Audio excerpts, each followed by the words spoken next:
Hello बच्चों, let's see this question. This question से baseball player A strike the ball by hitting it in such a way that it acquires an initial velocity of 1.9 meter per second parallel to the ground.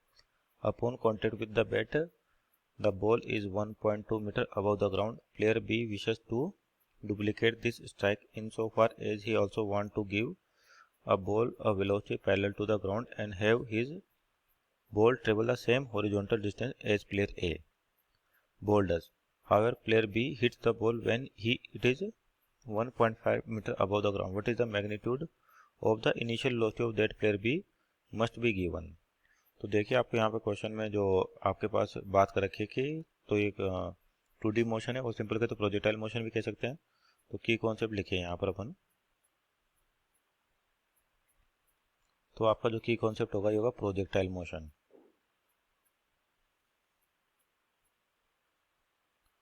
तो यहाँ पे आपको दो player दे रखे हैं, player ए और player B. Player ए की बात करते हैं तो ये बॉल को हिट करता है और हॉरिजॉन्टल वेलोसिटी देता है 1.9 मीटर पर सेकेंड और ग्राउंड से कितना ऊपर है, 1.2 मीटर ऊपर है. और आपके पास यहाँ से एक और प्लेयर है जो प्लेयर बी, इसको तो प्लेयर ए है आपके पास और ये प्लेयर बी है. ये भी क्या करता है, कुछ वेलोसिटी देगा जिसका लेकिन और इसकी हाइट कितनी 1.5 मीटर है.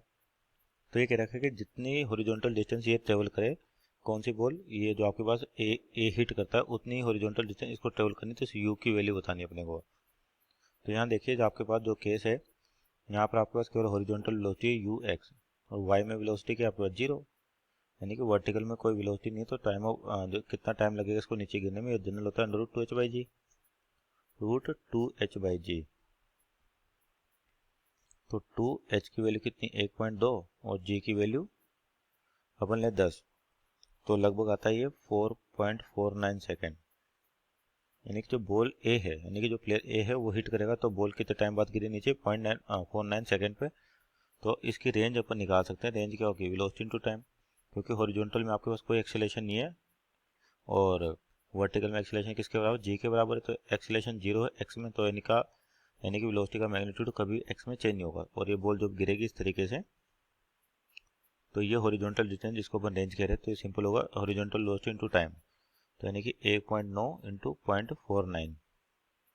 तो ये हॉरिजॉन्टल डिस्टेंस आ जाएगी किसके लिए, बॉल ए के लिए, प्लेयर ए जो बॉल को हिट करता है.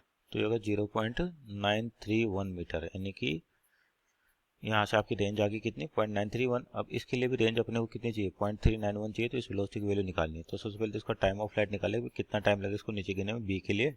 तो √2h/g, यानी कि 2h की वैल्यू कितनी यहाँ पे 1.5/g, यानी कि 10. तो आपका यहाँ से जो टाइम आएगा, ये टाइम आ रहा है आपके पास 0.55 सेकेंड. तो अब देखिए आपके पास टाइम है, time of flight ball B के लिए, और अपने पास जो रेंज है 0.931 होनी चाहिए. तो इसके लिए क्या इक्वेशन लिख सकते हैं अपन कि रेंज की वैल्यू आर बराबर क्या होगा, velocity into time, velocity into time. तो आपकी ये तो रेंज होगी 0.931 और अपने को वेलोसिटी निकालनी और टाइम कितना रहा 0.55. तो यानी कि इसको इधर लेके जाएं, तो यहाँ से अपन सोल्व करें तो जो वेलोसिटी की वैल्यू आ रही है ये आएगी आपके पास 1.7 मीटर पर सेकेंड. तो ऑप्शन चेक करें यहाँ पर, तो आपका option number C is our right answer. Hope you understood well. Best of luck.